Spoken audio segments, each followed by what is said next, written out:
여러분 안녕하세요. 36회 중개사 준비하시는 분들 제 소개를 먼저 드릴게요. 저는 메가랜드에서 세법을 담당하고 있는 이송원이라고 합니다. 자, 여러분 만나서 반갑습니다. 이제 여러분들에게 제가 오늘 소개시켜 드릴 영상은 공부를 하시다 이제 준비를 하시다 보면 부동산 세법에 대한 학습 방법을 부동산 세법이 상당히 난해하고 어렵다고 그래서 부동산 세법을 효율적으로 학습할 수 있는 방법이 있는지 자 그래서 부동산 세법 학습 길잡이를 제가 이렇게 아마 첨부 파일을 여러분 열어보시면 제가 첨부 파일을 확인하시면 이런 자료가 나올 거예요. 대략 한 자료가 한 10장 정도 이렇게 될 건데 이 내용을 지금부터 제가 영상으로 여러분들 어떻게 하면 부동산 세법을 잘 따라갈 수 있겠는가 1년 동안 효율적으로 학습할 수 있겠는가 그 방법에 대해서 알려드릴 테니까 저와 함께 한번 차근차근 한번 따라 보시고 너무 조급하게 서둘지 말고요. 그럼 천천히 차분하게 공부를 시작할 때 한 발 한 발 내딛기 바라네요. 자, 그러면 첫 번째로 제일 궁금한 게 뭐냐면 부동산 세법 어떻게 시작해야 하는지요? 부동산 세법 어떻게 시작해야 하는지요? 그래서 많은 분들이 물어보실 때 저희에게 물어볼 때 어떻게 뭘 물어보냐면 시작할 때 어렵다고 어렵지요? 세법 어렵지요? 이래 물어봐요. 그럼 저는 아니요 어렵지 않아요. 저는 쉬워요. 그러면 선생님이니까 쉽잖아요. 이렇게 말을 해. 그게 아니에요. 세법은 처음에 수험생이 어렵게 접근하고 처음부터 어렵다는 선입견이 있는 거예요. 자, 요 선입견 요거 버리시라는 이야기예요. 세법 어렵다는 생각을 하지 마시라는 이야기예요. 그래서 내용을 조금씩 접하게 되시면 공부를 해보면 할수록 세법 재밌는데? 조금씩 알게 되면 이거 세법 재밌는데 이래요. 할만해요. 그러니까 처음부터 어렵다. 이건 세법 어려운 과목이다. 이건 나중에 해야 된다. 막 이런 생각만 버리시고 11월 달, 12월 달 차근차근 지금부터 차근 수업을 따라오시면 돼요. 자, 그러면 지금 처음 이제 36회 시험을 처음 준비하시는 수험생이든 안타깝지만 다시 도전하는 수험생이든 관계없이 이 세법 지문을 본인 스스로 충분히 이해할 수 있다는 자신감이 있으셔야 돼요. 제일 중요한 건 요거예요. 가장 먼저 할 일은 선입견 X. 자, 선입견 안 돼요. 세법 어렵다는 생각 버리시고 세법은 저 정도 지문은 내가 읽을 수 있어. 자, 읽을 수 있어. 이런 생각을 하면서 처음 준비를 시작을 하셔야 돼요. 자, 그러면 세법은 뭐냐면 정부가 국민들에게 세금을 걷어내기 위한 법이에요. 그럼 걷어내기 했으니까 세법은 정부 편에서 세법이 만들어진 거죠. 그래서 언제나 세법의 법 지문을 해석할 때는 정부 입장에서 해석을 해주시고 정부 입장에서 하시고 수험생 본인의 생각을 버리시라는 이야기예요. 언제나 법을 해석할 때는 정부 입장에서 해석하시고 내가 내 개인의 생각은 무조건 버리셔야 돼요. 내가 내 개인적으로 날아가면 이렇게 할 것 같은데 이런 생각은 절대 거기다 가미하시면 안 돼. 자, 그래서 수험생의 본인의 생각은 법 해석을 할 때 법대로만 해석을 해야지 내 사적인 감정을 개입해 가지고 해석해서는 절대로 안 됩니다. 자, 근데 또 혹시라도 공부를 하다 보면 납득이 안 되는 법 지문이 있을 거예요. 이거 엉터리 지문이 있어요. 야, 이거 너무 심하다. 이런 지문이 너무 우리 국민들에게 너무 안 좋은 법이지 않냐. 그래도 그대로 받아들이시고 법 지문대로 접근하셔야 돼요. 잘못하면 해석이 엉터리가 돼버리면 절대 지문을 찾아낼 수가 없어요. 그래서 아주 엉터리 법일지라도 납득이 안 되는 법일지라도 그걸 그대로 받아들이시고 법 문구대로 그대로 접근을 하셔야 되겠습니다. 자, 국어사전의 의미로 이 말이 뭐냐면 법의 해석을 할 때는 너무 막 추상적으로 소설을 쓰시면 안 돼요. 그 법에 있는 문구 그대로 국어사전의 의미로 그대로 해석을 하시되 우리가 일상생활에서 쓰는 가벼운 용어로 해석을 해 가시면 충분히 처음 시작할 때 편해요. 그래서 일상적으로 쓰고 있는 평범한 언어로 이해하시면 빠르게 법 지문을 해석할 수 있겠네요. 자, 그럼 이제 해석을 할 때, 이제 공부를 할 때 어떻게 하는가 알려드릴게요. 먼저 어렵다는 생각은 버리고, 자, 어렵다는 생각은 버리시고 차분하게 시작을 하시면 돼. 그러면 시작 초기에는 세법을 공부를 처음 시작할 때는 모든 분들이 어려워요 그래요. 시작할 때 어려워요. 그런데 하다 보면 자 공부를 저하고 이제 저요. 사실은 여기서 제가 여러분들에게 세법 학습 길잡이를 말하는데 공인중개사 수험생 중에 거의 대부분은 제 강의를 듣는 수험생들이에요. 그래서 공인중개사 부동산 세법 그러면 메가랜드 이송원 이름을 이렇게 될 거예요. 그분한테 수업을 들으면 진짜 세법은 잘할 수 있어요 이런 말을 엄청나게 많이 들었을 거예요. 그런데 여러분하고 지금 저하고 만나는 게 이 만남 이 자체가 여러분은 세법을 어렵지 않게 공부할 수 있는 만남이라는 이야기예요. 자, 세법은 공부를 하다 보면 할만해요. 선생님 재밌어요. 할만해요. 그리고 세법이 끝나고 시험 볼 때쯤 되면 세법 너무 좋아요. 너무 좋아요. 세법 진짜 좋아요. 세법 때문에요. 제가 합격했다니까요. 이런 말을 들을 수 있어요. 그러니까 처음에 어렵다는 선입관 버리시고 공부를 하시다 보면 세법은 진짜로 편한 과목이고 점수를 얻을 수 있는 과목이라는 걸 느끼실 거예요. 그러니까 처음부터 안 된다, 어렵다 이 생각 버리시고 차근차근 준비를 해주시면 돼요. 그다음 두 번째, 이제 세법은 암기를 할 때 암기를 지금 해야 돼요, 나중에 해야 돼요, 시험 보기 전에 해야 돼요 물어보는데 자 어떻게 했는가 보죠. 암기는 학습 시작해서 암기를 합니다. 처음 시작부터 공부를 시작할 때부터 암기하셔야 돼. 그럼 학습을 진행할 때는 그래도 하셔야 돼. 또 반복을 해야 돼. 그럼 또 시험 마지막에 가서 그래도 해야 돼. 반복해야 돼. 그래서 공부를 처음 시작할 때부터 암기는 바로 함께 하셔야 돼. 자, 암기는 학습의 시작 단계부터 함께 하셔야 됩니다. 처음부터 암기를 그냥 하셔야지. 암기는 나중에 할 거예요. 지금 암기 안 해도 돼요. 나중에는 할 수 있어요. 못 해요. 제가 이 강의를 30년 가까이 했는데 처음에 암기 안 하신 분은 끝에 가서도 암기는 거의 못 해요. 잘 생각하셔야 돼요. 암기는 초장에 잡으시라는 거. 처음에 암기를 딱 해놓으시면 그 다음에 할 일이 없어요. 그런데 처음에 암기를 안 해놓으시면 7월, 8월 달에 가서 진짜로 고생하는 거예요. 그러면 올해 1, 2차를 동차로 합격하지 않고 올해는 1차만 하고 내년에 가서 2차를 한다. 또 이렇게 시간을 길게 늘려.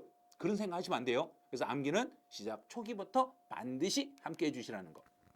그 다음에 계획을 잡을 때는 목표를 잡을 때는 1년 내에 합격한다는 목표를 설정하셔야 돼요. 처음에 공부 시작할 때 나 1년 안에 합격할 수 있어. 자, 1년 목표를 잡았어요. 근데 공부를 하다 보니까 너무 어렵네. 그래서 이제 바꾸려고 그래. 절대 바꾸시면 안 돼요. 처음에 시작할 때 1년 목표를 정했으면 끝까지 공부를 할 때도 1년 내에 합격한다는 목표를 변함이 없이 해야 돼요. 그리고 마지막 마무리 단계에 들어갔을 때도 그때도 변함이 없으셔야 돼요. 1년 내에 합격한다. 그래서 언제나 공부를 할 때는 동차를 처음 시작하신 분은 동차를 할 때는 1, 2차를 무조건 올해 안에 합격한다. 동차 목표를 1년 안에 끝낸다는 계획을 잡고 공부를 시작하셔야 돼요. 그래야만이 1년 안에 합격하실 수 있어요. 만약에 내가 올해 1차 하고 내년에 2차 한다. 그럼 내년에 2차가 너무 어려워서 안 돼버리면 3차 년도에 가서 또 1차를 또 해야 돼. 그러다 보면 갑자기 4년, 5년, 7년, 10년 돼버려요. 그러니까 무조건 1년 안에 우리는 합격한다는 그 목표를 세워가지고 여러분은 공부를 하셔야 돼요. 절대로 목표를 2년 세우시면 안 돼요. 1년 안에 합격한다는 목표를 세워주시기 바라네요. 그 다음에 법 지문을 해석할 때는 세법이라는 것은 정부 입장에서 해석을 하시라는 거. 자, 본인 생각은 절대로 가미하지 마시고 정부 입장에서 해석을 해주셔야 됩니다. 그래서 법 해석은 본인 생각은 꼭 처음 시작할 때 나는 이렇게 했으면 좋겠는데 이 생각 절대 하시면 안 돼요. 그래서 법 해석을 하실 때는 저희가 이제 전문적으로 강의하신 선생님들이 이 법은 이렇게 해석합니다 하고 해석하면 아니요 그거 아닌데 이런 생각 하시면 안 돼. 자, 법을 해석할 때는 이렇게 해석을 하셔야 돼요. 그럼 그건 받아들이시라는 거. 그래서 처음에 본인 생각 버리시고 공부를 하시면서 언제나 정부 입장에서 해석하는 연습을 하시라는 거. 공부를 계속하면서 법 지문을 읽어갈 때는 절대 내 생각에 맞춰서 해석하지 마시고 정부 편에 맞춰서 해석을 해 가시면 돼요.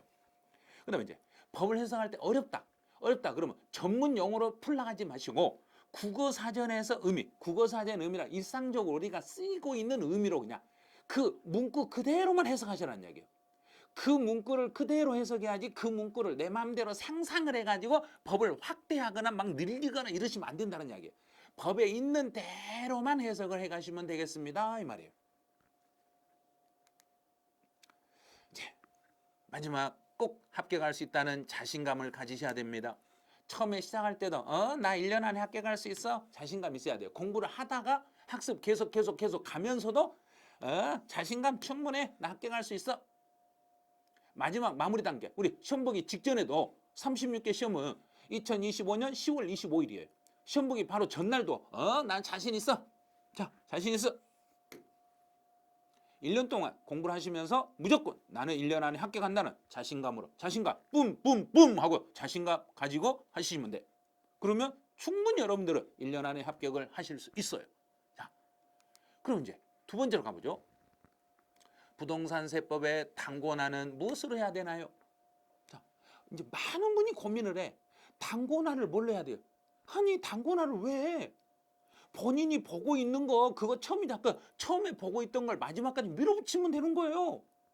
그런데 왜 당고나 그런지 모르겠어요.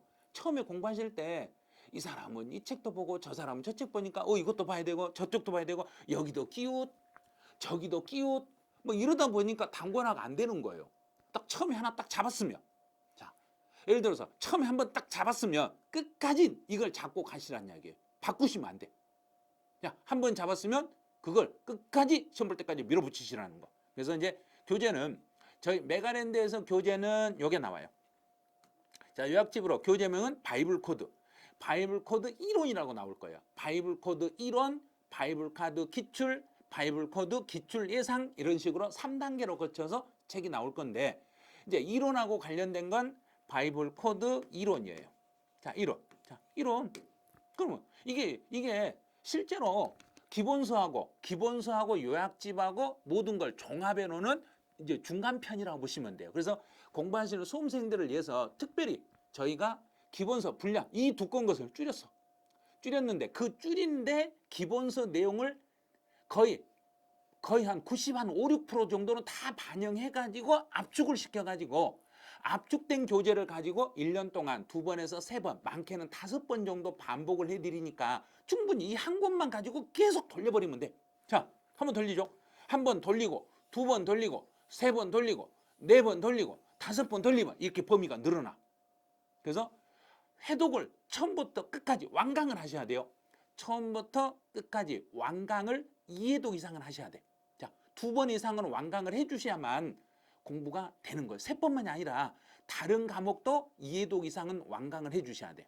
그래서 이제 여기는 이제 교재가 메가랜드에서 나오는 바이블 코드가 있고 또 저희가 이제 저희 그 선생님들 개인적으로 저 같은 경우는 이제 스마트 세법이라는 스마트 핵심서라고 해서 스마트 세법이라는 핵심서의 이름이 스마트 세법이에요. 이걸 별도로 출간해 가지고 이 책 한 권이 있고 바이블 코드 한 권이 있어. 근데 이 둘 중에 하나를요 또는 그랬잖아요. 그래서 국어학적 해석이 또는이니까 둘 중에 하나란 이야기예요. 둘 다가 아니에요. 둘 중에 하나 여러분이 보기 편한 것을 선택해 가지고 그걸 가지고 1년 동안 밀어붙이시라는 이야기예요. 그래서 언제나 교재는 딱 2개 골라 잡을 때 빨리 잡으셔야 돼요. 빨리 잡고 내가 한 번 잡았으면 이 잡은 것을 끝까지 밀어붙이라는 거. 그게 당고나 하는 방법이에요. 내가 잡았는데 놨다가 또 다른 걸 잡았다가 또 다른 걸 잡았다가 이것 잡았다 저것 잡았다 그러면 이도저도 안 돼. 그러니까 한 번 잡았으면 그 잡은 것을 뿌리를 파버려야 돼. 처음부터 끝까지 2회독은 해주셔야 돼. 최소 2회독 이상은 해주셔야 돼요. 그래서 바이블 코드로 하시든지 스마트 세법을 하시든지 둘 중에 하나를 선택해 가지고 당고나를 시켜주시면 돼요. 그런데 반복 학습이 중요하다는 거. 자, 여러 번 반복하면 할수록 내 실력은 늘어. 자, 그래서 한 권의 교재를 여러 번 반복하면서 이론과 문제를 계속 연결하는 학습을 하셔야 그래야 당고나의 효과가 발생하는 거예요. 한 권 가지고 계속 공부를 하다 보면 그 안에 있는 내용을 내가 다 받아들일 수 있는 거야. 받아들일 수 있는 거야. 그런데 이쪽도 갔다가 저기도 갔다 그러면 여기도 안 돼, 저기도 안 돼, 여기도 안 돼, 다 안 돼. 그러니까 언제나 단권화는 내가 한번 처음에 잡았으면 그 잡은 그 책을 가지고 끝까지 밀어붙여 버리시라는 이야기예요. 자, 이제 정규 수업을 단권화해서 내가 이 교재만 가지고 따라갈 수 없네? 그러면 저희가 이제 선생님들이 1년 동안 여러 가지 특강들을 진행해요. 이 특강을 진행한 이유는 뭐냐면 이제 그 교재 한 권을 볼 시간이 안 되니까 이제 우리 교재 전체 한 권을 본다는 것은 대략 한 2개월 정도 되니까 3시간에서 4시간씩 해서 2개월이요. 그러면 예를 들어 3시간만 잡아도 4주면 3, 4, 12. 그러면 2달이니까 24. 그럼 못해도 24강에서 30강 정도 돼. 그러면 강의 수가 30개 정도 강의를 30강을 들으려면 시간이 많이 걸리잖아요. 그래서 그걸 더 요약을 해가지고 하루에 7시간에서 8시간 7강만 해가지고 또는 8강을 해가지고 압축을 해가지고 한 번에 정리를 해드리는 이런 강의가 있어. 그러면 내가 전범위 학습을 혼자 30강을 듣기가 너무 벅차다. 그러면 그걸 버려버리고 특강 단기로 해서 요약해서 강의하는 것을 그걸 반복해서 2-3번 더 들어버리는 방법이 있어요. 자, 그러세요. 정규 과정에서 요약집 또는 바이블 코드 또는 스마트 교재로 단권화 하시고 이제 문제를 많이 풀으셔야 돼. 자, 단권화 이걸 했으면 그 다음에 할 일은 많은 문제를 접하셔야 돼요. 그래서 언제나 우리 객관식 시험을 봐야 되기 때문에 이론만 안다고 해서 객관식을 다 풀 수 있는 건 아니에요. 이론도 알고 문제도 풀어야 돼. 이론과 문제를 연결하는 연습을 해야 되니까 기출문제, 예상문제, 단원별 모의고사 또는 실전 동영 또는 쪽집게 50, 쪽집게 100선 막 이런 문제들을 계속 반복해서 보셔야 돼요. 그래서 이론을 문제화시키는 연습, 그리고 문제에서 어디를 오답으로 주로 출제하는지 요거를 찾아내는 연습을 많이 하셔야 돼요. 그래서 제일 먼저 단권화 교재를 이해독은 꼭 해주셔야 돼요. 이해독 해주시고 그 다음에 문제로 연결하는 연습들을 많이 해주셔야 돼요. 자, 이제 지금 이제 단권화는 바이블 코드 이 요약집으로 하시든지 스마트 세법을 하시든지 메가랜드에서 발행한 걸 하든지 아니면 제가 개인적으로 이제 김포중앙이라는 학원이 있는데 여기에서 스마트 세법 스마트 시리즈가 나와요. 이제 여섯 과목 전부가 나와요. 그럼 이 6과목 중에 마음에 든 교재가 있으면 요 둘 중에 하나를 선택 딱 한번 내용을 한번 봐보시고 요 중에 어떤 걸로 내가 하면 더 효과적이겠구나 하고 둘 중에 하나 선택하면 돼. 자, 요약집 잡았어. 그럼 이걸 가지고 시험 볼 때까지 밀어붙여. 아니다, 나는 스마트로 가겠다. 그럼 이거 잡고 시험 볼 때까지 밀어붙여. 그런데 반드시 이해독 이상은 해주시라는 거. 자, 처음부터 끝까지 이해독 이상은 해주시고 그 다음에 할 일이 이제 부족한 부분은 단기 특강으로 보충하셔야 돼. 자, 내가 공부를 하다 보니까 이거는 도저히 이걸 내가 여기까지는 이해가 잘 안 된대. 요거는 단기 특강으로 보충할 때 혹시라도 나 양도소득세가 너무 약해. 그러면 양도소득세만 강의하는 걸 찾아내셔야 돼. 그래서 이번에 제가 이제 36회 시험을 대비하는 분들을 위해서 양도소득세를 전체를 전범위를 한 장으로 압축을 했어. 오! 양도소득세 한 장에 들어간다고요? 네. 자, 이미 여러분에게 강의하려고 이미 준비를 끝냈어. 자, 양도소득세 한 장으로 완전 정복. 그래서 일명 양도소득세 완전 정복. 그래서 한 장만 가지고 양도소득세 처음부터 끝까지 완전히 그냥 팍 잡아버리는 거예요. 그래서 양도소득세가 안 되는 분들은 12월 말, 자, 날짜는 정해져 있어요. 12월 2024년 12월 29일 오전 10시부터 오후 5시에서 6시까지 강의를 진행해. 자, 양도소득세를 한 장으로 완전히 그냥 틀을 잡아버려요. 그러면 내가 양도소득세에서 전체 우리 시험 범위에서 총 6문제에서 7문제가 나오는데 세법은 총 16문제 나와요. 그 중에서 6개에서 7개가 양도소득세에서 나오는데 이걸 12월 달에 세법 양도세를 확 잡아버리면 그 다음에 할 일이 없는 거예요. 전체 분량 중에서 양도소득세가 반절 정도 차지하는데 수업 분량이 반절 차지해요. 근데 그 반절 정도 되는 것을 이미 해결해 버렸네. 그럼 너무 마음이 편하겠죠. 그래서 양도소득세 한 장 정복을 하는 양도소득세 완전 정복 한 장 시리즈로 이걸로 해서 단기 특강으로 마무리하셔도 돼. 그 다음에 이제 부족한 부분은 기출 지문 정리라는 게 있어요.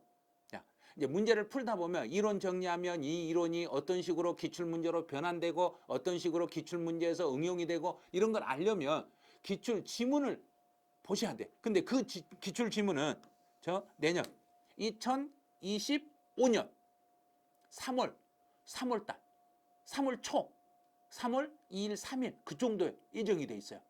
기출 지문 정리가 3월 초에 예정이 돼 있으니까 아마 교재는 1월 중순쯤 되면 1월 중순쯤 되면 2025년 1월 달 중순쯤 되면 기출 지문 정리집이 아마 출간이 될 거예요. 그때 아마 요약집하고 우리 단권화 했던 교재하고 기출 지문집을 한 세트로 공부를 하셔야 돼요.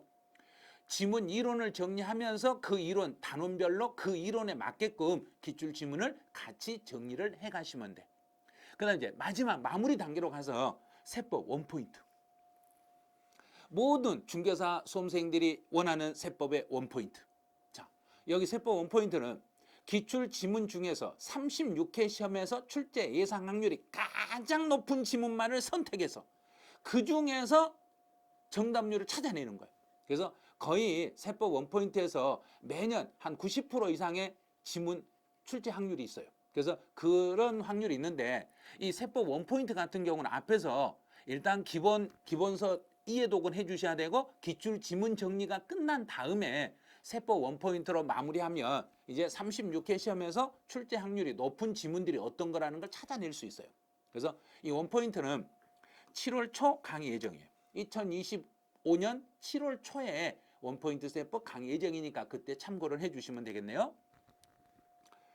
이제 세 번째 이제 또 가이드가 이제 이거를 강의를 드려야 되는지 스스로 독학을 해야 되는지 이제 이것도 많이 물어보시더라고요.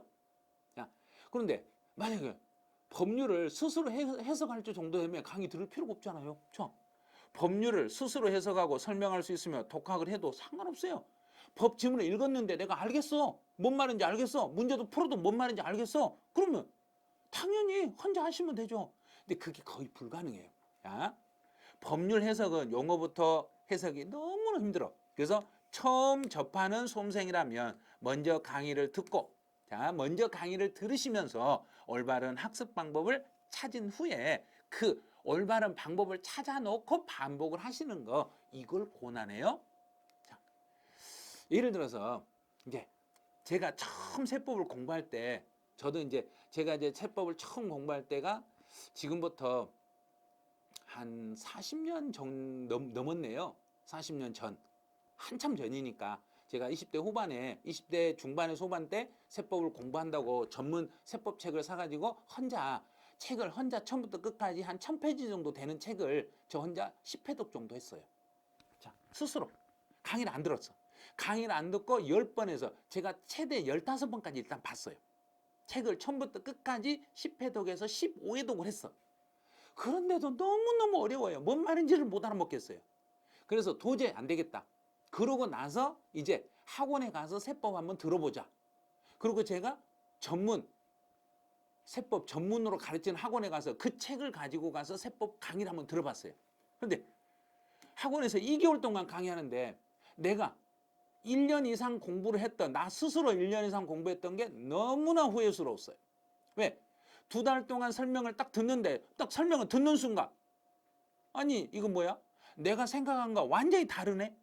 왜? 저는 해석할 때 내 개인적인 입장에서 해석했던 거예요.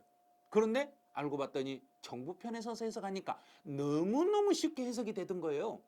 그래서 2개월 동안 강의를 한 번 듣고 그때 세법 이런 거구나. 그때 깨우친 거예요. 그래서 많은 분들이 하는 이야기가 그 전에 혼자 봤기 때문에 이해한 거 아닌가요? 그래요. 그거는 아니에요.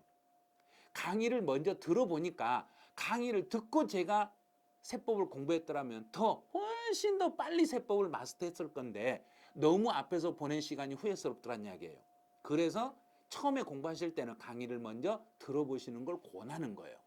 자, 공부를 시작할 때 강의를 먼저 듣고 스스로 반복했다면 법 해석에 또는 수험 기간 단축을 할 수 있는 수험 기간도 엄청 단축이 됐을 거예요. 그런데 스스로 하다 보니까 기간이 길어졌던 거예요. 근데 지금은 학원 강의나 동영상 강의가 아주 잘 돼 있기 때문에 이 학원 실강을 안 들으셔도 동영상으로 들으셔도 되잖아요. 저하고 동영상으로 만나셔도 돼요.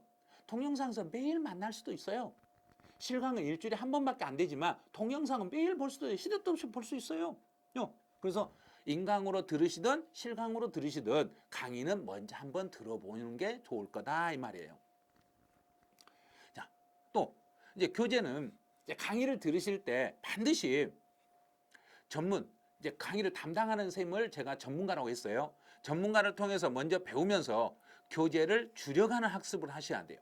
전체 분량을 어디가 중요하고 어디가 안 중요한지를 강의하시는 분들은 다 강의하면서 차근차근 설명을 해줘. 그러면 여기는 안 중요하네? 그러면 없앨 걸 없애고. 자, 그러면 스킵해야 될 것. 자, 내가 이제 넘어가야 될 부분이 어딘지는 이제 찾았죠. 이거는 거의 시험에도 안 나오니까 이런 건 어쩌다 한 10년에 한 번, 20년에 한 번 시험에 나오니까 이건 넘어가도 돼요. 그러면 가차없이 넘기는 거예요. 그런 건. 그런 부분까지 아주 너무 세세한 것까지 볼 필요는 없는 거예요. 자, 그럼 강의를 계속 해온 분. 자, 이거 우리 학원 강의하시는 분들이란 이야기예요. 그분 믿고 따라가야 돼요.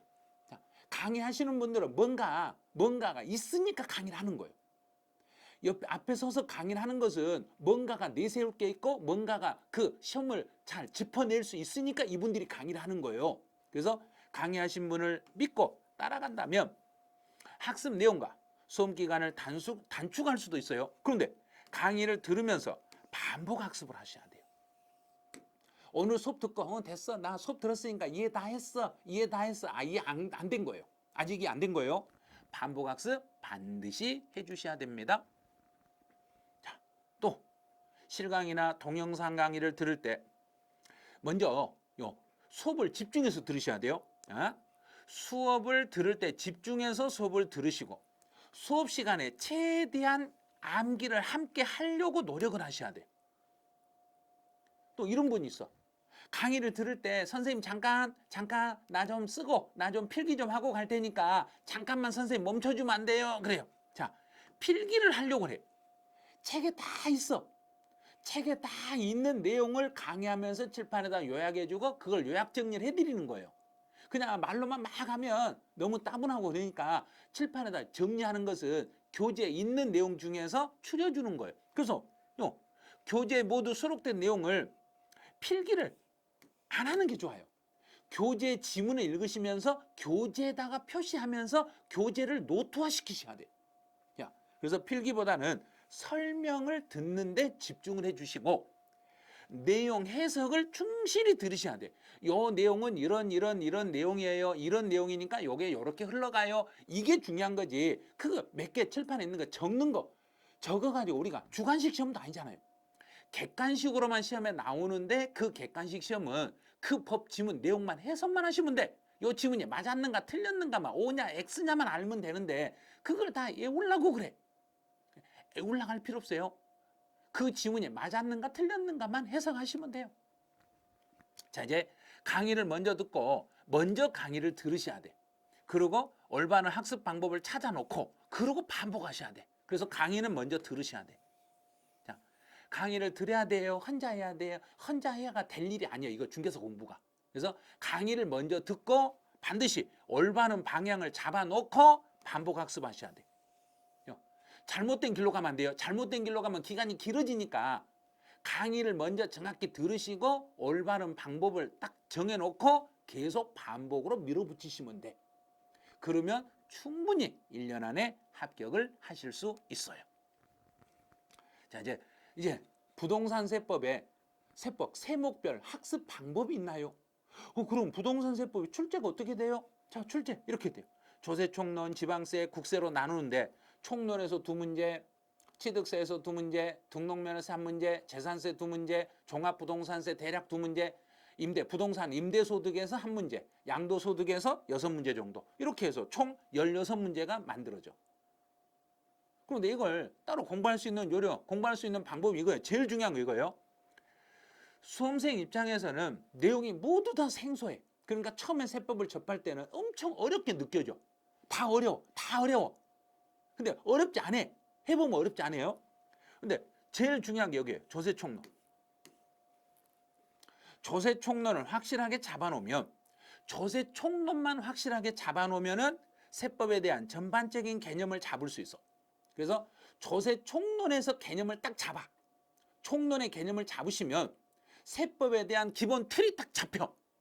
기본 틀이 잡혀요. 그러면 이 기본 틀을 가지고 지방세와 국세로 자연스럽게 연결이 돼. 조세총론을 잡으면 국세든 지방세든 한 반절 이상은 해석했다고 보시면 돼요. 그럼 문제는 종합문제 형태로 나오기 때문에 조세총론의 기본적인 개념이 반드시 필요한. 세법은 단답형 암기 문제가 없어요. 종합문제 형태로 나오기 때문에 조세총론에서 배우는 이론적인 대략적인 개괄적인 내용을 알아야만 문제가 풀려. 그래서 조세총론의 개념을 완벽할 정도로 학습을 하셔야 돼.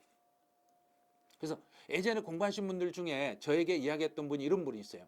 조세총론을 잡아놓으니까 세법은 기본 14개를 맞을 수 있었어요. 취득세부터 양도소득세까지가 중요한 게 아니라 조세총론이 중요하다는 걸 제가 공부하고 선생님한테 수업 듣고 딱 바로 듣자마자 그걸 알고 조세총론을 정확히 잡아버리니까 모의고사든 본고사든 시험 볼 때마다 14개 이상은 맞았어요 그러더라고요. 그래서 조세총론이 그렇게 중요하다는 거 어떻게 터득하셨어요? 그랬더니 선생님이 강의할 때 조세총론의 개념으로 지방세와 국세를 연결하시잖아요. 그래서 조세총론에서 연결을 좀 더 동그라미를 크게 그리니까 그게 다 보였어요 그러더라고요.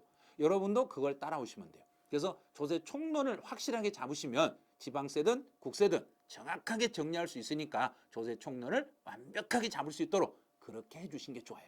자, 이제 총론을 학습하지 않고 지방세나 국세를 바로 접한다는 것은 세법에 대한 틀이 없어지는 거야. 그러면 밑에 바닥이 확실하게 딱 고정이 안 돼 있는 상태에서 지방세나 국세로 들어가면 흔들해서 이게 다 무너져 버려요.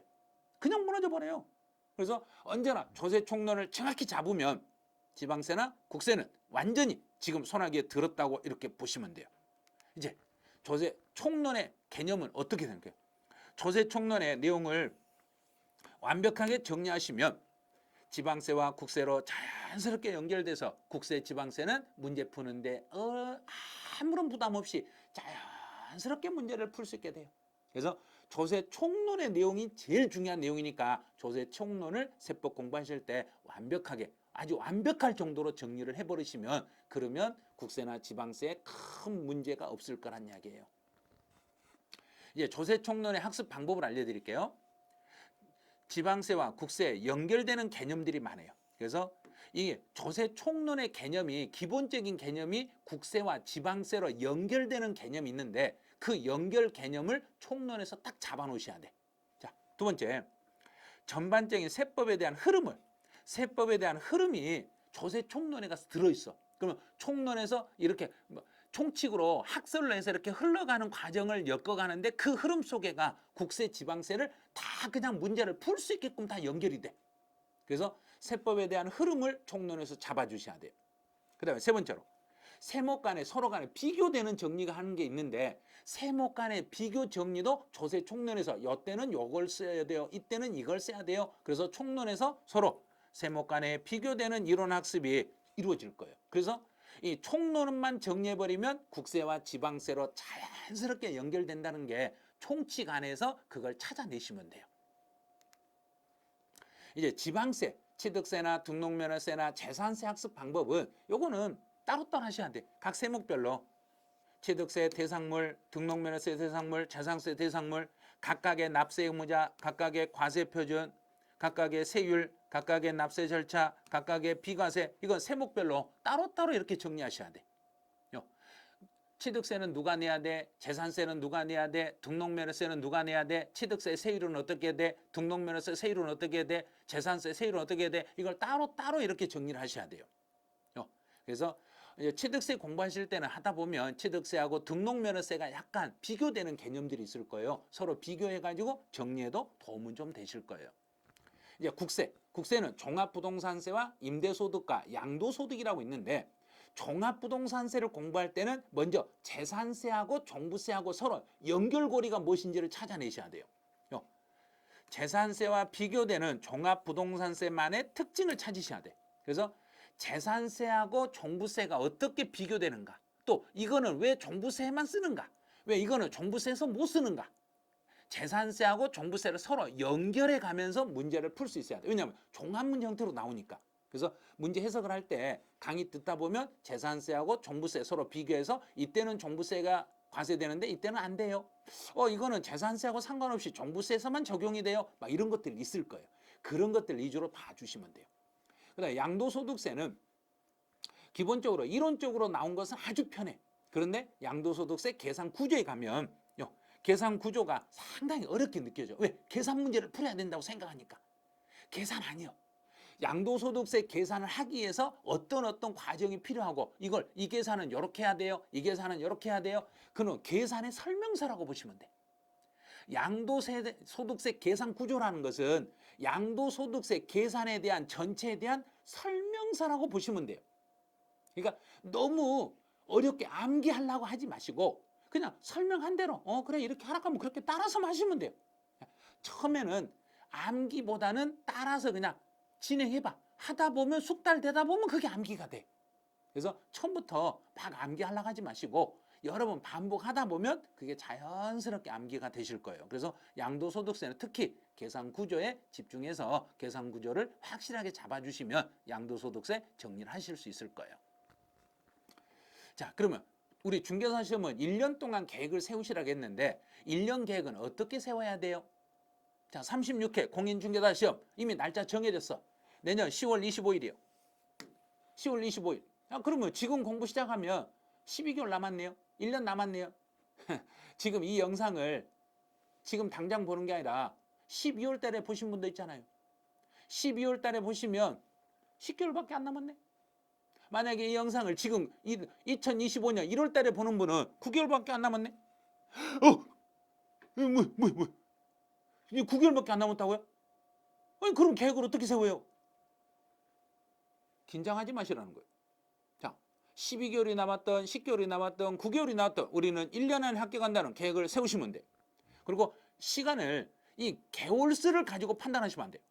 내가 얼마나 공부를 해가지고 1년 안에 내가 합격할 수 있는가 그 계획만 세우면 되는 거지. 1년이다 2년이다 3년이다 5년의 계획을 세워도 5년 안에 합격을 못 할 수도 있어. 그런데 지금 당장 2개월만 계획을 세웠는데 2개월 안에 합격할 수도 있는 거예요.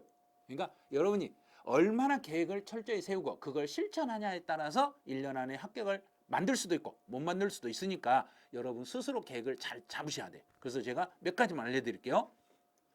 자, 일단 1년 계획을 세울 때 제일 먼저 할 일은 이론 정리는 이순환은 하셔야 돼요. 자, 못해도 이론은 그 책 한 권을 단권화 시켰으면 한 권을 2바퀴는 돌리셔야 돼. 2바퀴를 돌아야만 이론이 정리가 되는 거예요. 자, 그러면 한 번 가지고는 안 돼. 자, 이래독으로는 이제 이게 다 법들이다 보니까 한 바퀴를 돌려서 이해한다는 건 진짜로 어려워요. 그래서 한 바퀴를 돌려서 어렵기 때문에 반드시 이순환은 해주셔야 돼. 자, 최소 이론은 2바퀴를 돌린다는 걸 딱 머릿속에 담으세요. 이론은 2바퀴는 돌린다. 내가 동영상으로 들어도 처음부터 완강을 2번은 한다. 이 강의를 2바퀴는 돌린다. 2바퀴 돌려야만 그래야만 내가 공부를 할 수 있는 이제 기틀이 잡아지는 거예요. 그래서 이론은 반드시 2바퀴를 돌리셔야 돼요. 자, 첫 번째, 이론 1순환 할 때는 완강을 목표로 하세요. 내용을 다 알아가지 마시고 모르면 그냥 막 넘어가세요. 자, 막 넘어가. 자, 처음에 1순환 할 때는 50%에서 60% 정도만 이해가 되고 나머지 40%에서 50% 정도는 이해를 못하고 넘어가도 돼. 완강이 중요해. 근데 가다가 보면 제가요 이해를 못하니까 제가 진도를 못 나가고 있어요. 제일 안 좋은 방식이에요. 진도 이해가 안 돼도 막 진도 나가세요. 자, 끝까지 완강을 빨리 시키세요. 최대한 완강을 빨리 시키셔야 돼요. 자, 완강을 빨리 시키고 나서 바로 2순환 들어가셔야 돼. 자, 2번째 순환으로 들어가서는 그때부터는 내용 이해를 하셔야 돼, 이제. 자, 2순환으로 돌아갔을 때, 앞에서 배운 게 이런 거였구나. 그래, 알았어. 고개를 끄덕끄덕 하면서 이제 수업을 들으셔야 돼. 처음에 할 때는, 이건 뭐야? 이건 뭐야? 이렇게 수업을 들었는데 두 번째, 알았어. 선생님, 좋아. 그래. 이건 이거요. 막 이렇게 말하면서 들으셔야 돼. 그래서 1순환은 완강을 목표로 하시고 2순환은 내용 이해를 목표로 2순환까지 해주신 다음에 자, 그 다음 반드시 기출 지문학습이 있으셔야 돼요. 자, 시험 문제는 기출 문제가 가장 좋은 문제예요. 기출 문제가 제일 좋은 문제예요. 그런데 기출 문제를 풀기 위해서는 그 기출 지문 해석을 반드시 하셔야 돼요. 자, 그러면 이론 이해독 한 후에 문제를 접해야 되는데, 이 문제는 기출 문제를 바로 푼다는 것은 5개 중에 답만 외우게 돼. 그래서 절대로 기출 문제를 먼저 푸시면 안 돼요. 이론 이해독 하신 다음에 기출 지문으로 공부를 먼저 하세요. 자, 기출 지문 분석을 먼저 하세요. 그래서 기출 지문 분석이 끝나고 나면 그때 가서 기출 문제를 푸세요. 자, 기출 지문을 먼저 꼭 하셔야 돼. 그런데 이제 기출 지문을 해야 되는 이유가, 기출 지문은 이 안에서 교수들 출제하는 출제위원들이 어디를 핵심 포인트로 잡았고 어디를 오답으로 만드는지 그걸 기출 지문에서 다 배우셔야 돼. 그러면 혼자 하기가 힘들 거예요, 그게. 그래서 이론 정리를 할 때 2순환 정도 하고 나면 그때부터는 기출 지문집을 읽으시면 기출 지문집이 여기가 이렇게 틀리게 나오는구나, 여기가 주로 틀리게 나온다는 걸 알 수 있어. 자, 그럼 이제 기출 문제는 이제 최근 5년치. 자, 기출 지문 공부가 끝나면 이제 기출 문제로 가는데, 기출 문제는 최근 5년 정도의 기출 문제를 실제로 풀 때 시간을 정해놓고 시험 보는 거하고 똑같이 풀으셔야 돼. 40문제는 50분. 만약에 20문제면 30분. 이런 식으로. 자, 시험 보는 것하고 똑같이 문제를 풀으셔야 돼요. 기출 문제는 똑같이 풀고 80% 이상의 정답률이 나오지 않으면, 자, 기출 문제를 풀었는데 그 문제에서 80% 이상 정답률이 안 나오면 다시 기출 지문에 돌아와서 기출 지문 정리를 다시 하셔야 돼. 자, 꼭 지켜야 돼요. 최근 5년치 기출 문제를 시험 보는 것처럼 보되, 대신에 5년치 문제를 풀었는데 내가 예를 들어 34회 기출 문제를 풀었어. 그런데 정답률이 80%에 나오지 않았네. 정답률 60%밖에 안 나왔네. 그러면 그 기출 문제를 다시 풀려고 하지 마시고 기출 지문을 다시 한 번 더 정리하시라는 이야기예요. 지문 정리가 좀 잘못된 거예요. 기출 지문 정리가 완벽하게 되면 무조건 어떤 시험을 보더라도 정답률이 80% 이상이 나오게 돼 있어요. 기출 지문에서 80% 이상 정답률이 나오게 만들어 놔야 어떠한 문제집을 가지고 내가 문제를 풀어도 자연스럽게 문제를 풀 수 있는 거예요. 그래서 제일 먼저 이론 이해도 끝나면 기출 지문. 자, 이론 이해도 기출 지문. 그 다음에 이제 기출 문제 풀이, 이렇게 과정으로 진행하시면 돼. 그래서 제일 먼저 기출 지문을 먼저 하세요.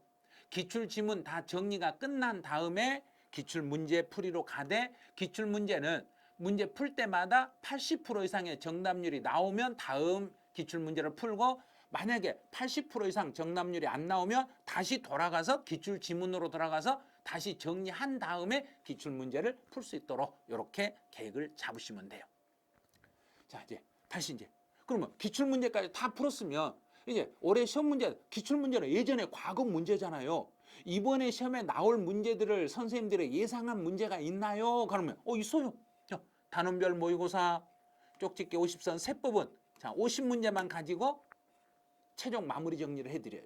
그래서 단원별 모의고사라는 것은 이 단원에서 어떤 형태로 문제가 나오는지 그 단원에서 나올 수 있는 문제 유형을 완벽히 알려주는 걸 단원별 모의고사라고 그래요.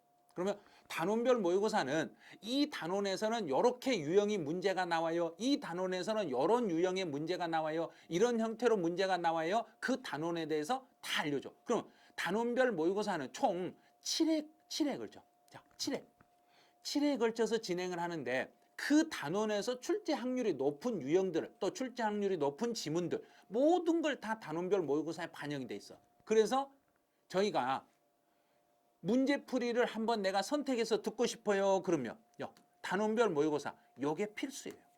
자, 단원별 모의고사는 반드시 선택해서 하셔야 돼. 그래서 중개사 공부를 하신 분들 중에서 성적이 가장 많이 올라가는 게 단원별 모의고사 풀이할 때, 이때 성적이 제일 많이 올라가요. 한결같이 하시는 분들은 모두 다 일명 단모라는 게 있어요. 이게 단원별 모의고사를 약칭해서 단모라고 하는데, 단모 과정이 너무너무 좋았어요. 후기를 보시면 단모가 너무 좋다는 걸 말하실 거예요. 그래서 이 담모 과정을 가지고 성적을 끌어올리는 연습하셔야 돼. 그럼 제일 먼저 이론 이해도 하시고 기출 지문 반복하시고 기출 문제 풀어보고 이제 실제 시험에 나올 문제를 접하는 게 단원별 모의고사란 이야기예요. 그다음에 이제 마지막에 시험 임박했을 때 많은 문제를 풀어봤는데 이번 시험에서 진짜로 나올 만한 문제들이 어디 있어요? 그걸 묶어놓은 게 쪽집게 50선에서 묶어놨어요. 그래서 세법은 최종 마무리 50문제예요. 50문제다 완전히 압축을 시켜. 50문제만 풀면 세법 16문제를 해결할 수 있을 정도로 50문제다 압축을 시켜. 그런데 문제만 가지고 하면 불안할 수 있으니까 제가 문제 밑에다가 보충 이론을 넣어드렸어요. 자, 문제를 풀고 지문, 문제를 풀고 여기다 이론을 같이 넣어드렸어. 자, 쪽집게 50선 문제, 예를 들어서 이렇게 여기가 문제에 들어있으면 이쪽은 이론. 자, 한 면에다가 문제, 이론을 같이 가미해서 이 문제 지문 오지선다 안에 들어가지 않는 지문들을 이론적으로 보충해가지고 출제 확률이 높은 것들을 전부 다 한 권에 쪽집게 50선에 다 반영을 해드렸으니까 문제하고 이론하고 가미해서 같이 보시면 완벽히 마무리 정리를 하실 수 있을 거예요. 자, 그러면 단원별 모의고사는 이건 필수라겠어요. 필수. 단모는 시험에 합격하는 분들 점수 올리는데 최고 좋은 과정이니까요. 단원별 모의고사는 시간이 안 돼도 하셔야 돼. 이 단원별 모의고사는 주로 5월 달에서 7월 사이에 아마 진행이 될 거예요. 그래서 단원별 모의고사는 반드시 이건 필수적으로 해야 된다고 1년 계획표에다 잡아 놓으세요. 그리고 쪽집게 50선은 마지막 시험 보기 한 달이나 두 달 전에 해야 되는데 쪽집게 50선은 전체적인 지문 분석을 해 주셔야 돼.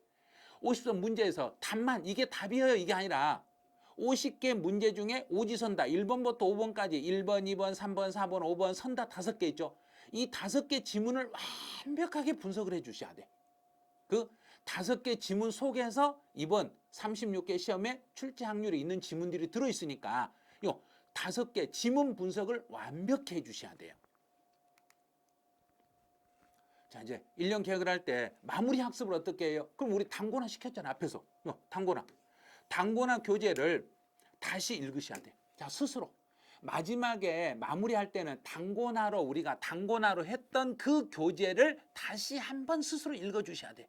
여기서 읽을 때는 중요한 부분은 집중해서 읽어주시고 안 중요한 건 그냥 막 넘기시고 자, 그렇지 않는 부분은 가볍게 보시고 그래서 단고나 해놓은 그 교재 있죠. 우리 바이블 코드하고 또는 스마트 세법 둘 중에 하나 단고나 하시라고 했잖아요. 그럼 둘 중에 하나 단고나 했으면 단고나 했던 교재 가지고 그걸 가지고 스스로 다시 읽으면서 강의할 때 선생님들이 중요하다고 했던 부분을 다시 한번 집중적으로 점검하시고 이건 안 중요하고 그냥 넘겨도 돼요 하는 부분은 가볍게 스치고 지나가시고 이렇게 마지막 마무리해 주시면 돼.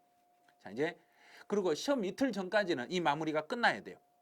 시험 이틀 전까지는 모든 공부가 끝나 있어야 되니까 시험 보기 이틀 전까지는 이틀 남겨놓고는 계획을 잡으시면 안 돼요.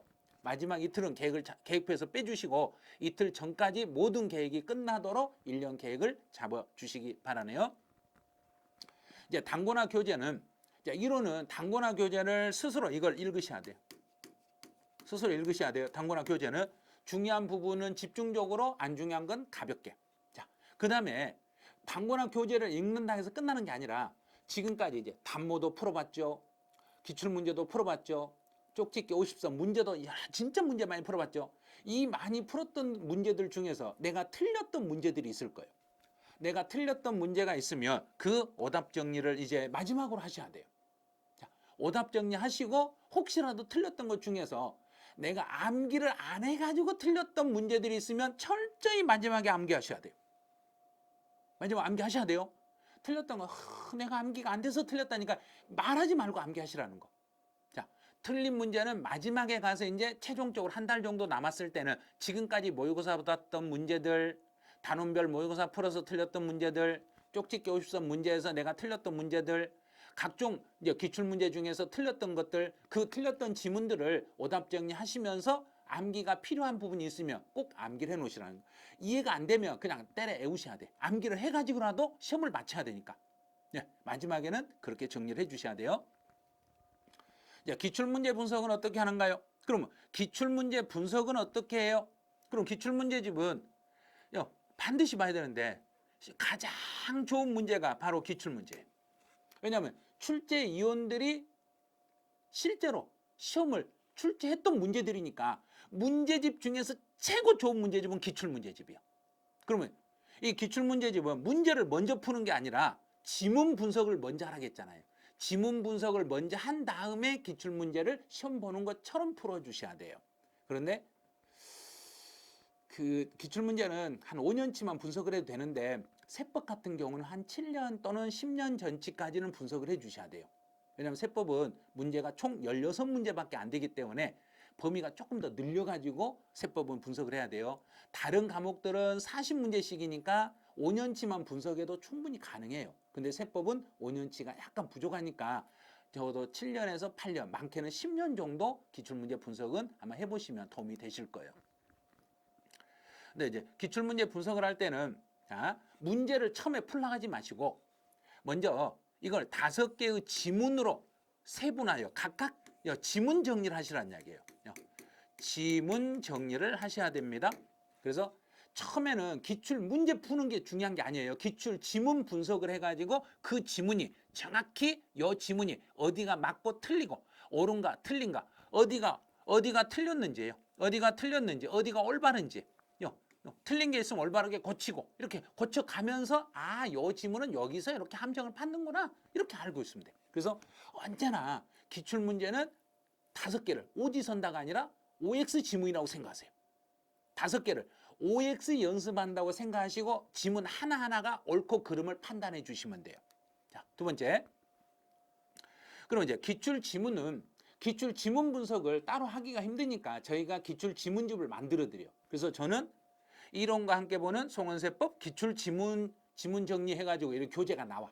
그러면 여기에는 언제까지냐 15회부터 35회까지 출제된 기출문제 지문을 전부 다 반영하는데 단 기출이 안 된 개정돼 가지고 신설돼 가지고 지금까지 한 번도 출제 안 됐던 지문도 여기에 들어와. 네.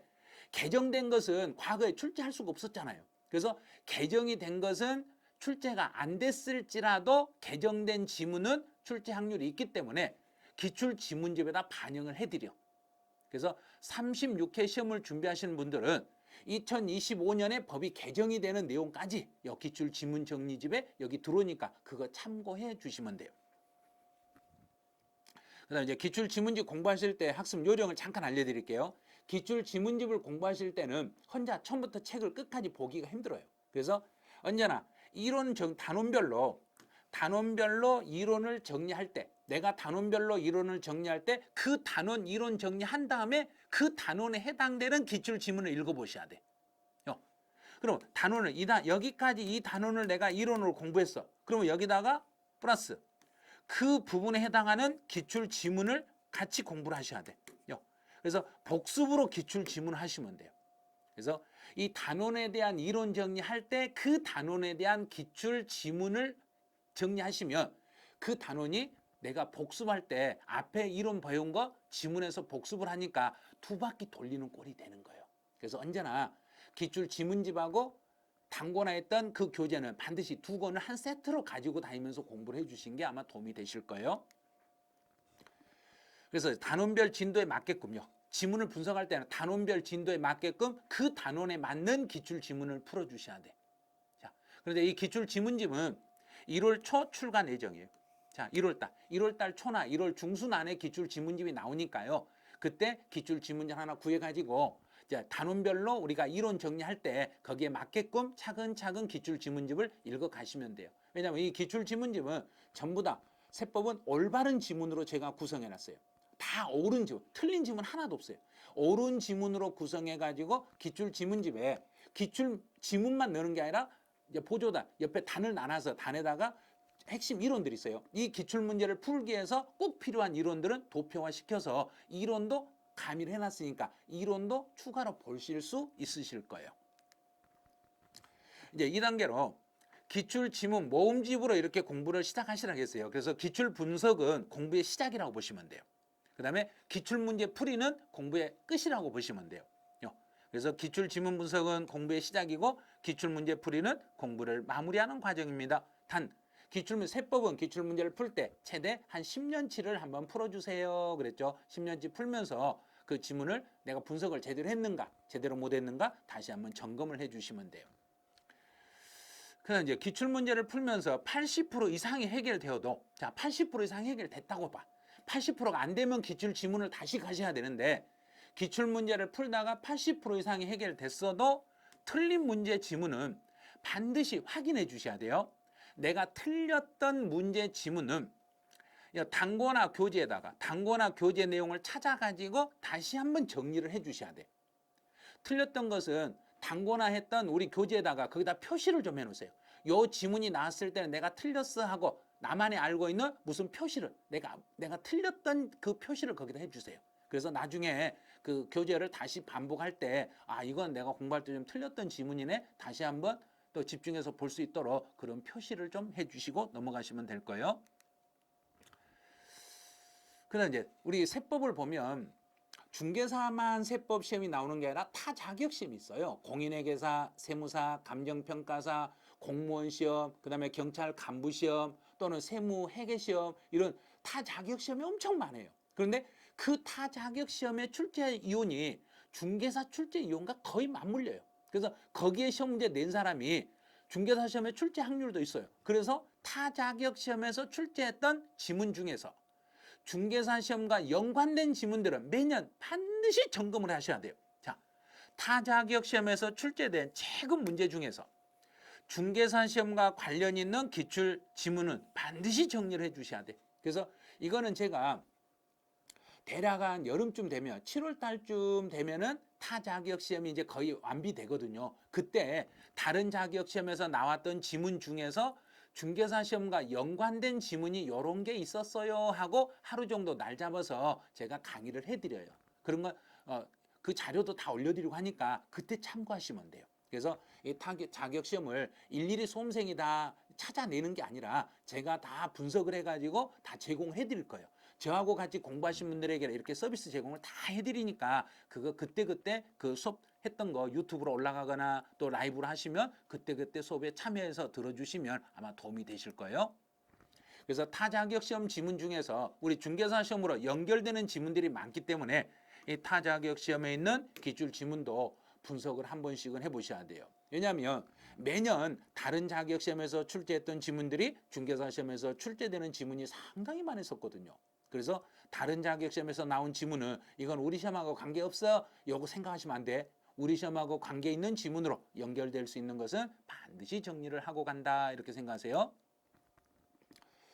이제 공부를 하다 보면 먼저 이해를 할 것인가 암기를 할 것인가 참 딜레마죠. 이해할 것인가 암기할 것인가 그러면 최대한 이해하려고 노력은 하셔야 돼요. 그런데 내용을 이해할 수 있으면 공부가 훨씬 쉬워져요. 이해할 수 있으면 공부가 쉽죠. 자, 그러면 이해를 하면 쉽게 외워지네. 그럼 결론을 외우려고 하는 거예요. 결론을 암기하려고 이해하는 거예요. 그러니까 이해하고 암기하고 두 개는 병행을 하셔야 돼요. 병행을 하셔야지 나는 무조건 때려 외울란다. 이거 못 외워요. 그래서 이해를 해야만 암기가 되는 게 많기 때문에 자, 이해를 하면 쉽게 외워집니다. 그래서 이해와 암기는 서로 절충을 하셔야 돼요. 이해하고 암기는 절충을 하셔야지 나는 이해만 하란다. 암기만 하란다. 이거 안 돼요. 이해를 해야만 암기할 수 있고 암기를 해야만 시험 볼 수 있어요. 암기해야만 시험 볼 수 있다는 거 꼭 기억하세요. 자, 그래서 외울 것은 외워야 시험을 볼 수가 있습니다. 시험 문제를 풀 수 있습니다. 암기 안 하면 아무리 이해를 하고 있어도요. 암기를 하지 않으면 문제 풀기가 어려워요. 그래서 이해만 가지고는 문제 풀기 어려워요. 이해도 해야 되고 암기도 해야 되고 그런 두 개를 절충을 그래야만 시험 문제를 잘 풀 수 있어요. 그래서 모든 객관식 문제는 OX 문제예요. O 아니면 X에. 야, 그러면 천기백기 게임이에요. X, X, O 아니면 X 둘 중에 50% 확률이에요. 찍는데 50%딱 확률이에요. 자, OX 문제라고 보고 지금 복입 내용이 옳은 건지 틀린 건지만 구별하면 돼요. 요 지문이 옳았냐, 맞냐, 틀리냐, 이거 구별만 하면 되는데 이걸 막 외우려고 그래. 그래서 막 머리 글자 따가지고 막 외워. 외우다 보니까 뭔 말인지 몰라. 그럴 필요 없어요, 세법은. 그래서 세법은 될 수 있으면 제가 암기 코드를 사용하지 않아요. 그 법의 지문을 해석할 때 이렇게 해석하고 이렇게 해석하고 해석을 완벽히 알려드리는 거지. 문제 풀 때 해석을 알려주는 게 더 낫지. 암기 코드로 암기해가지고 문제 푼다. 말도 안 되는 거예요. 근데 암기 문제는 나와봤자 한 문제. 더 이상 안 나와요. 그러니까 암기 코드로 하려고 하지 마시고 세법, 법, 지문 해석을 완벽히 해서 문제 풀 때 해석, 이해하고 문제 풀 수 있도록 이렇게 하시면 돼요.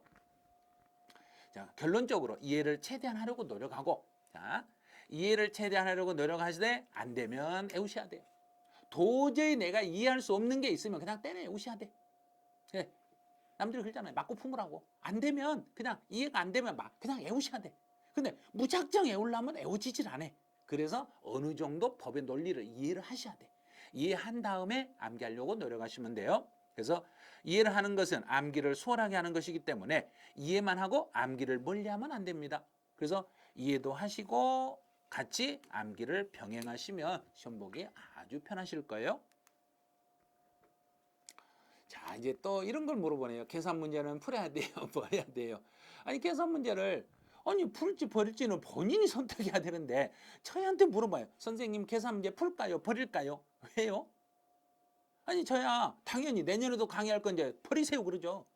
계산 문제 버리세요 그 말은 내년에도 공부하세요 그 말이에요. 아차, 내가 속았네? 이 말이에요. 절대 계산 문제 버리라고 해서 버리시면 안 돼요. 하셔야 돼요. 왜? 세법에서 시험 문제 어떻게 나오냐면 등기법에서 12문제, 지적법에서 12문제, 세법에서 16문제가 나와. 근데 세법 중에 16개 중에 계산 문제가 2문제 나와. 근데 계산 문제 버렸어. 그러면 세법은 14문제밖에 안 되네. 세법에서 16개 중에서 2개를 버렸어. 자, 2문제 버렸어. 그러면 풀면 16문제를 푸는데 버리면 14문제예요. 자, 2개 버렸으니까. 그러면 14개 중에서 10문제 맞는 거하고 16개 중에서 10문제 맞는 거하고 어디가 더 편하겠냐 이거예요. 16개 가지고 10문제 맞으면 6개만 틀리면 되잖아요. 여기는 4개, 그러면 부담이 엄청 커지죠. 그러면 계산 문제를 버리는 순간 마음적인 부담감이 엄청 커진다는 이야기예요. 왜 그런 행위를 하냐 이거예요. 아니요, 제가요 계산을 제가 못한다니까요.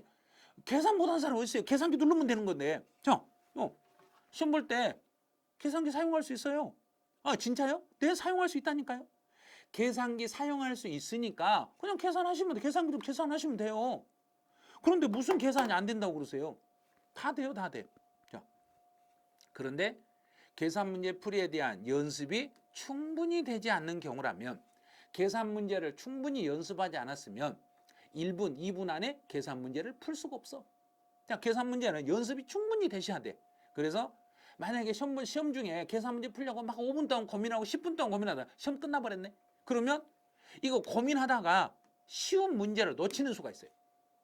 계산 문제 풀려고 하다가 다른 쉬운 문제 다 놓쳐버리면 안 돼. 그러니까 차라리 내가 계산 연습이 진짜로 안 됐어. 그러면 다른 쉬운 문제, 이론 문제를 풀기 위해서 계산을 제껴버리셔야 돼요. 그런 거지. 처음부터 공부 시작할 때부터 계산을 제끼란 소리가 아니에요. 시험장에 연습은 시험 보러 갈 때까지는 계산 문제를 계속 연습을 하시고 시험장에 가서 문제를 딱 풀려고 봤더니 잘 기억이 안 나가지고 이거 문제 풀 때 막 1분, 2분 고민하네. 그 고민 시간을 줄이라는 이야기예요. 시험장에 가서 계산 문제를 내가 못 풀겠으면 날 잠깐 옆으로 피워놓고 이론 문제부터 다 풀고 난 다음에 계산을 접하라는 거지. 처음부터 공부하는 도중에 포기하라는 건 아니에요. 근데 많은 분들이 공부 도중에 포기를 해. 자, 어떻게 포기하냐면 자, 이런 생각을 해. 이제 세법 계산 문제를 포기하면 14문제 중에서 만약에 12개 이상을 지금 2개만 틀리고 다 맞춘다고요? 엄청나게 압박이 따르는 거예요. 그래서 세법이 어렵다고 하는 거예요. 그런데 계산 문제 포기하는 수험생이라면 목표를 지적법 10개, 등기법 8개, 세법 10개를 맞아가지고 세법에서 70점 정도를 맞출 생각을 하셔야 돼. 왜? 공법이 50점 밑으로 내려갈 수 있으니까. 그리고 또 중개사법이 상황이 80점이 넘을 수도 있지만 못 넘을 수도 있어요. 그래서 34회 시험에서는 중개사법이 진짜로 어려웠어요. 그래서 공법도 점수가 안 나와, 중개사법 점수 안 나와, 공시세법에서 점수가 나와가지고 보태준법만 합격했어. 그런 일이 생기는 거예요. 그러니까 절대로 계산을 처음부터 공부하고 있는 도중에 계산을 포기하려고 하지 마시고, 시험 보기 전까지는 계산 문제를 계속 연습하시고, 시험장에 가서 도저히 이 문제가 풀 자신이 없으면 시험장에 가가지고 생각이 잘 안 나. 그러면 잠깐 옆으로 지켜놔. 그리고 이론 다 풀고 난 다음에 시간이 남으면 그때 가서 내가 옛날에 연습했던 걸 기억을 살려가면서 푸는 연습을 하셔야 돼요. 그래서 처음부터 공부 시작할 때부터 계산 문제는 처음부터 포기하고 가세요. 이런 말 하면 안 돼요. 자, 그럼 마지막으로 이제 특강은, 세법 특강은 제가 다 들어야 돼요. 뭔 특강을 다 들어요? 특강이 한두 개가 아닌데. 특강 특별한 강의잖아요. 특별한 강의인데 정규 과정을 듣고 계신 분이 왜 특강을 다시 들으려고 그래요? 안 들으셔도 돼요. 정규 과정을 수업을 듣지 않고 특강만 가지고 공부하신 분이 있거든요. 그래서 정규 과정이 2개월 동안 과정으로 가다 보니까 너무 시간이 촉박하니까 양도소득세 한 장, 나 양도소득세는 총 강의가 총 6강에서 7강 정도면 돼요. 그런데 세법 전체를 하면 24강이에요. 또는 30강이에요. 엄청 압축이 됐잖아요. 그러면 3분의 1 정도 줄었잖아요. 그래, 이 강의를 압축을 해가 이걸 반복하시면 돼. 그러면 나는 기출 지문 특강만 가지고 시험 공부하란다. 그러면 기출 지문 특강은 이제 7시간씩 두 번이니까 14강 정도 돼요. 14강에서 15강 정도 돼요. 또 많게는 17강 정도 돼요. 자, 그러면 이것도 기출 지문 특강도 정규 과정의 반절 정도 2분의 1로 줄었잖아요. 그러면 시간을 줄이기 위해서 이런 특강을 만들어 드리는 거예요. 그래서 특별히 정규 커리를 다 이해하고 소화를 다 하신 분이라면 이거는 선택해서 듣고 싶으면 들으신 거예요. 그런데 나는 정규 과정을 듣지 않고 특강만 가지고 공부를 하겠다. 그럼 이걸 선택해서 이걸 반복하세요. 저는요, 단원별 모의고사는 정규 과정을 들으신 분들도 반드시 이 과정은 필수적으로 들으셔야 돼요. 자, 단원별 모의고사는 필수적으로 들으셔야 되는데 이 과정은 지금 제가 예정은 5월 중순부터 7월 첫 주까지 5월 중순부터 시작해서 5월달, 6월달, 7월 첫 번째 주까지 이게 7주간 진행을 해요. 그래서 시간이 조금 더 걸려요. 왜냐하면 단원별로 이론 정리하면서 그 이론 정리할 때 중간중간 이 문제풀이가 같이 병행이 되거든요. 그래서 이론 정리한 다음에 문제풀이 특강이 이렇게 진행이 돼. 그래서 정규 커리 진행하신 분도 요 단모는 꼭 하셔야 되고, 또 인강으로 동영상 과정으로 강의를 듣고 계신 분들도 단모 과정은 필수적으로 아마 들어보시는 게 도움이 되실 거예요. 근데 원포인트는 이제 마지막에 급해가지고 나는 정규 과정은 하나도 안 듣고 나는 시험에 나올 수 있는 초압축된 지문으로, 진짜로 압축된 지문만 가지고 내가 시험을 이걸로 봐버리겠다. 그래서 시험에서 내가 10개 정도 목표로 해가지고 내가 시험을 보겠다. 그러면 원포인트 특강, 여기 또 원포인트도 자 6강에서 7강 정도 돼요. 강의가 이 정도밖에 안 돼. 그러면 전범위를 6강에서 7강으로 요약을 해드리니까 이것만 그냥 한 10번, 20번 반복해 버리시면 돼. 어떤 분은 이 교재를 작년에 한 40번 보신 분이 있더라고요. 40번 보고 시험장에 갔더니 어때요? 그랬더니 16개 푸는데요 5분도 안 걸렸어요.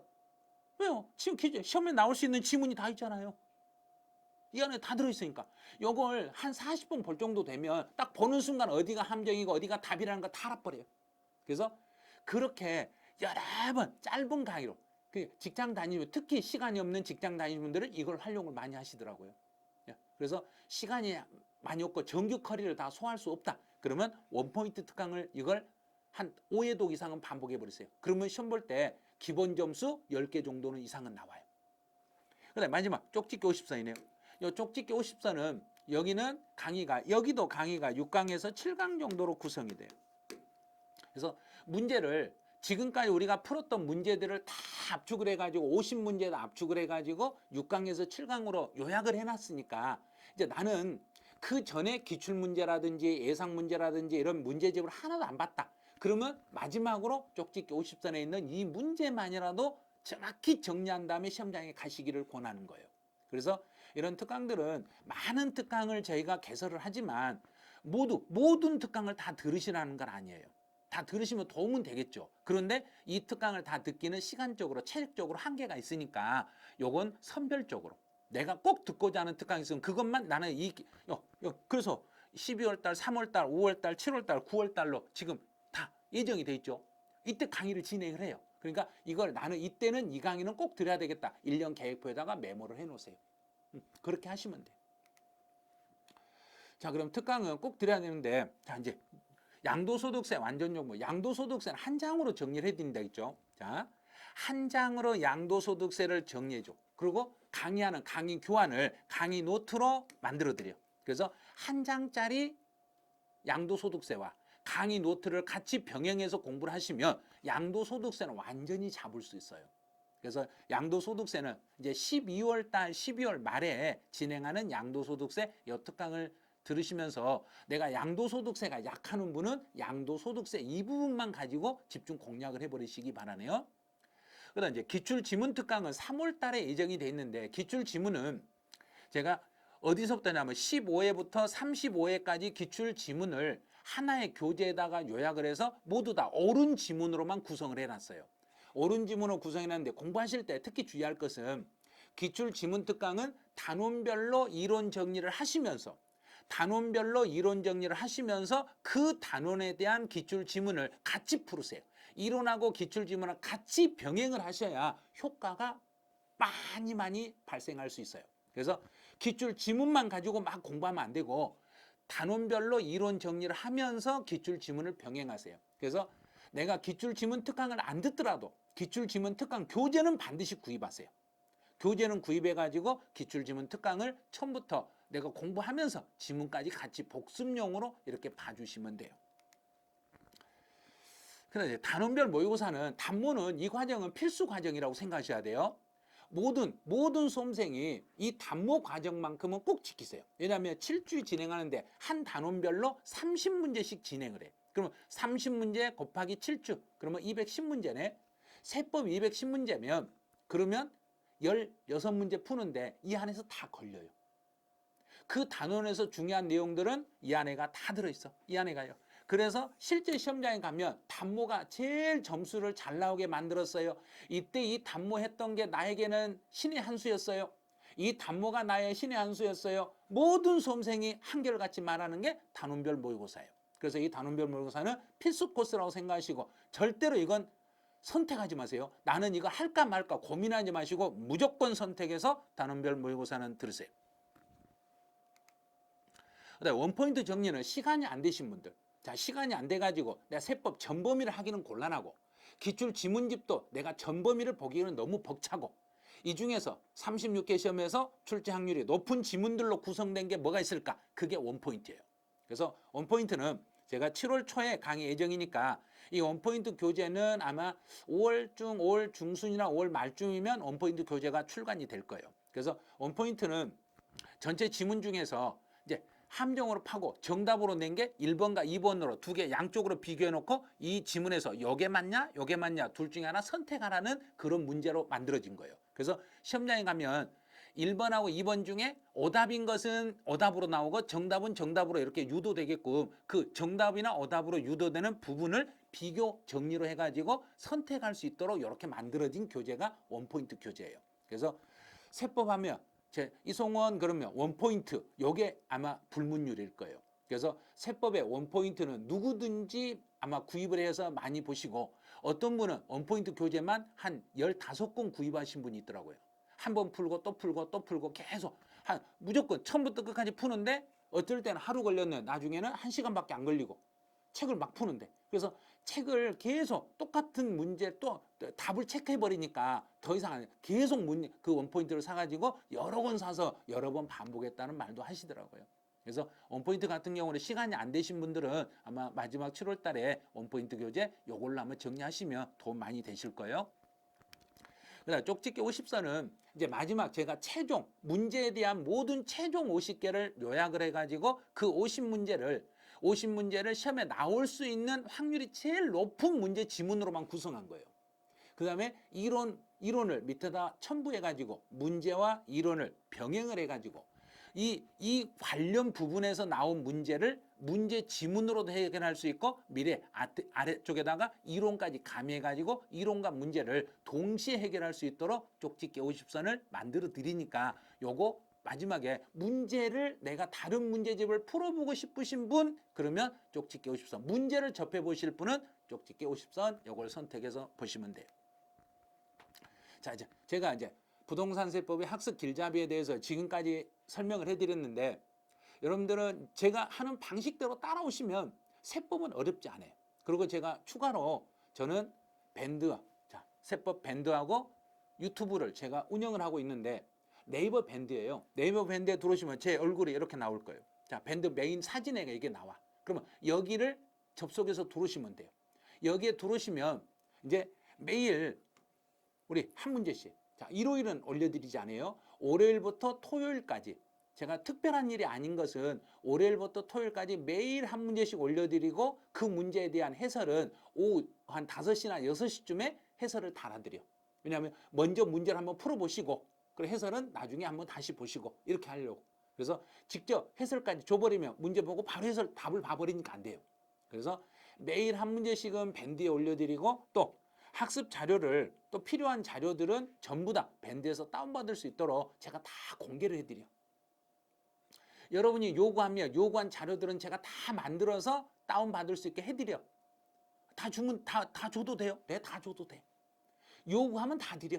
다 드리니까 밴드를 활용해서 자료는 다운받으시기 바라네요. 그 다음에 유튜브에서는, 자, 유튜브는 이렇게 해요. 제 얼굴 있죠? 실제 이송원 교수 찐 채널 이렇게 돼 있는 게 있어요. 여기에요. 유튜브. 여기 유튜브에는 기출문제 해설 강의를 올려드리는데 이제 36회 시험을 대비하기 위해서는 36회에 개정된 내용으로 반영된 기출문제를 또 올려드려야 돼. 그러면 지금 그 전에 기출문제는 이제 보면 안 돼. 그러면 36회 시험을 준비하는 기출문제는 과거 제가 한 28회부터 올려드리거든요. 28회부터 35회 시험까지 기출된 문제들 중에서 36회 시험으로 개정이 됐으며 개정된 내용을 반영해가지고 개정 내용까지 가미해서 문제도 다시 정정해드리고 해설도 다시 해드려. 자, 이런 걸 다 해서 유튜브에다 올려드리고 또 필수 암기사항 같은 게 있어요. 필수적으로 암기해야 될 사항은 제가 따로 영상을 또 찍어. 별도로 영상을 촬영해가지고 그 촬영한 영상을 유튜브에다 올려드릴 거예요. 꼭 필요한 것들을. 그래서 시험 볼 때 공부할 때 여러분들이 공부하시다가 불편한 사항이 있으면 언제든지 이야기하면 제가 유튜브로 촬영해가지고 무료로 다 누구든지 볼 수 있도록 해드릴 거예요. 그 다음에 이제 실무세법하고 갈세되는 절세 방법도 여기다 올려드리는데 이제 합격하시고 나면 중개사 합격하시고 나면 세금에 대한 절세 방법들이 필요하실 거예요. 이것도 유튜브 안에 몇 개씩 올라가고 그래요. 그래서 제가 이제 개인적으로 중개사 학습용으로 쓰는 밴드 또 여기는 유튜브 영상 올려드린 자료들. 그래서 모든 학습과 관련된 영상은 유튜브에서 제가 올리니까 이 두 군데 유튜브하고 밴드를 잘 활용해 주시면 되겠네요. 그럼 이제 제가 이제 여러분들하고 이제 처음 시작할 때 인사를 했죠. 이제 마지막 인사를 또 해야죠. 1년 동안 저하고 함께 1년 동안 세법을 공부하시면 제가 36회 여러분들 합격을 할 수 있도록 제가 어떻게든 도와드릴 거예요. 그래서 저는 여러분의 합격을 위해서 최선을 다하고 여러분도 합격을 위해서 최선을 다해서 공부를 하시면 36회 시험에서 반드시 합격하실 수 있을 거예요. 그래서 36회 공인중개사 합격을 만들어 드릴 걸 약속하고 저 송원세법, 메가랜드 세법, 이송원 송원세법과 같이 하신다면 여러분은 절대 후회하지 않으실 거예요. 그래서 36개 시험을 준비하시는 분들, 이 영상을 들으신 분들은 1년 계획을 지금부터 확실히 잡으시고 지금부터 1년 계획을 잡고 2025년 10월 25일 웃는 그날까지 여러분들 끝까지 최선을 다하시고 세법이 어렵다는 생각 절대 하지 마시라는 거예요. 세법은 할 수 있다. 왜? 자, 세법, 부동산 세법 이송원과 같이 하면 세법은 쉽게 해결할 수 있으니까 여러분 저만 믿고 잘 따라오시기 바라네요. 그러면 이제 저하고는 이제 강의실에서 만나기로 하시고 자, 인강으로 만나든 현장에서 만나든 여러분들 강의실에서 만나기로 하고 여기서 제 학습 길잡이는 마치기로 하죠. 네, 여러분들 안녕.